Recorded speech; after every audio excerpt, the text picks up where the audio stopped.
Nestled in the heart of eastern Sichuan, Suining County quietly balances ancient heritage with modern ambition. Known as the hometown of Guanyin, with serene landmarks like Lingquan Temple and the Dead Sea of China, this area draws pilgrims and tourists alike. Strategically located in the Chengdu-Chongqing corridor, high-speed rail, emerging industry parks, and green urban design have given the city a keen sense of momentum, if not always the headlines. However, besides the Qi River meandering across the Sichuan plains, lies something you at least expect: an abandoned full-scale replica of the RMS Titanic rusting away in a dry dock, as if it took a drastically wrong turn in the Atlantic.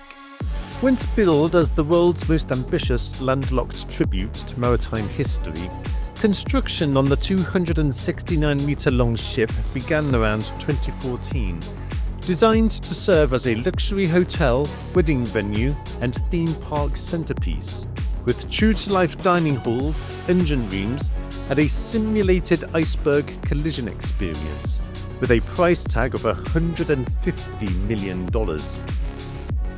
Wuchang Shipbuilding Industry Group took time from submarines and oil tankers to cast steel and precision parts for the hull and superstructure, while partnership with Qixing Energy Investment, known primarily for exploits in coal and hydropower, strived to ensure this Titanic would not only be visually accurate, but engineered with naval expertise. Yet unfortunately, the dream never set sail. As delays mounted, rumours of mismanagement and funding shortages circulated, and work on the project eventually ran aground as the ship neared structural completion. While she remains frozen in time, whispers of revival occasionally surface, driven by renewed interest in heritage tourism and short video platforms that have buoyed the ship through curiosity. And while the hull is technically sound, local officials hint at repurposing the site into a scaled-down attraction or cultural landmark. But without fresh investment or a clear business model, the ship's future remains adrift.